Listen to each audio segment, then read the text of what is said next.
কিরে, এখানে একা একা মন খারাপ করে বসে আছিস? কিছু কি হয়েছে?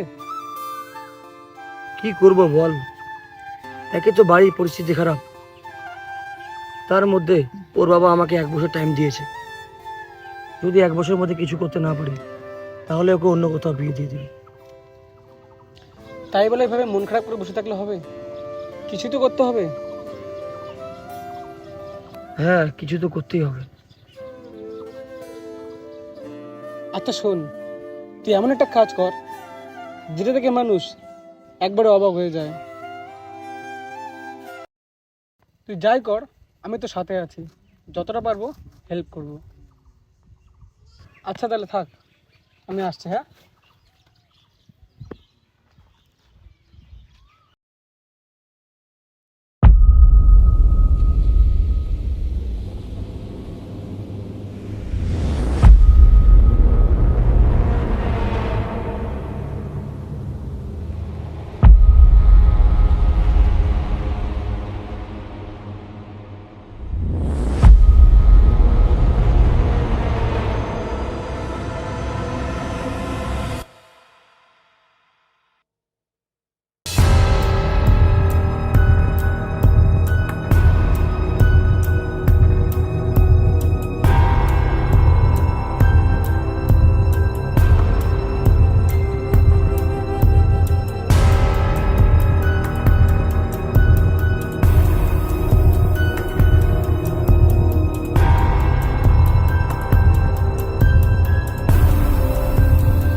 দেখ দেখ বেলের মাথা দেখ, পাগলের মতো দৌড়াচ্ছে।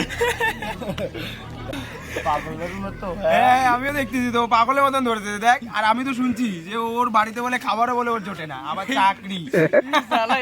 হবে না। কি বাড়ির পরিস্থিতি এত খারাপ, তারপরে ও কাজ কামাই বাদ দিয়ে এইখানে এত ভাবে দৌড়ায়। তো বলিস কি, বাড়ির পরিস্থিতি আর এত খারাপ, এই সারাদিন কাজকর্ম বাদ দিয়ে এইখানে কি বালুর মধ্যে দৌড়াইতেছে?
ছেলেটির কাছে মাত্র ছিল 1 বছর সময়, তাই সে সময় নষ্ট না করে সে তার পরিশ্রম এবং লক্ষ্যকে ঠিক রেখে নিজের মতন চেষ্টা চালিয়ে যাচ্ছিল এবং সে 10 মাসের মধ্যে তার সফলতা পেয়ে যায় এবং তারপর যখন সে বাড়ি আসে তার পরের ঘটনা তোমরা দেখো।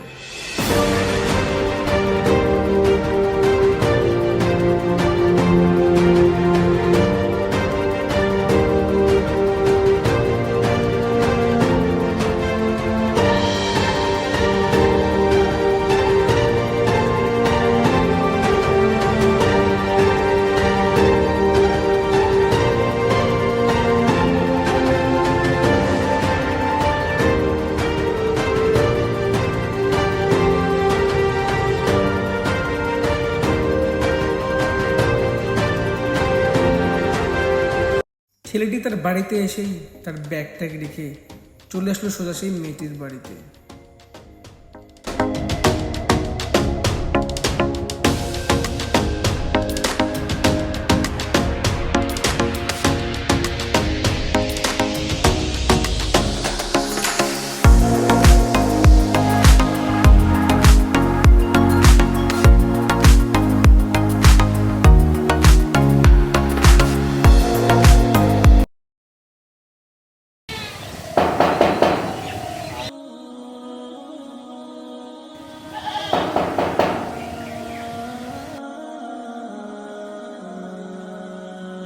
কি ব্যাপার বলুন?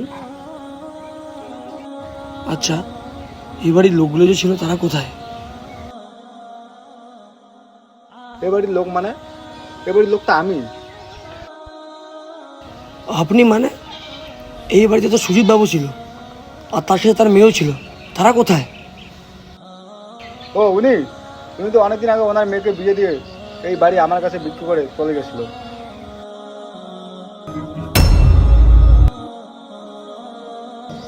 আচ্ছা, আপনি কি জানেন ওনারা কোথায় আছেন এখন? আর ওনাদের কি কন্ট্যাক্ট নাম্বার আপনার কাছে আছে? সেরকম কিছু তো আমার কাছে নেই। তার মেয়ের কোথায় বিয়ে হয়েছে আপনি কি সেটা জানেন? না, আমি তো এত কিছু জানি না। আচ্ছা ঠিক আছে।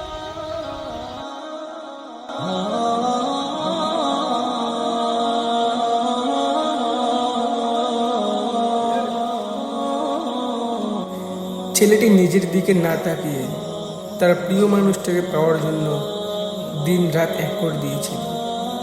অবশেষে সে সাকসেসও পেল, কিন্তু তার জীবনে সেই প্রিয় মানুষটিকে আর পেল না। তবে কি লাভ এরকম সাকসেসের? এর থেকে বড় কষ্টের ব্যাপার আর কি হতে পারে, তাই না বন্ধুরা?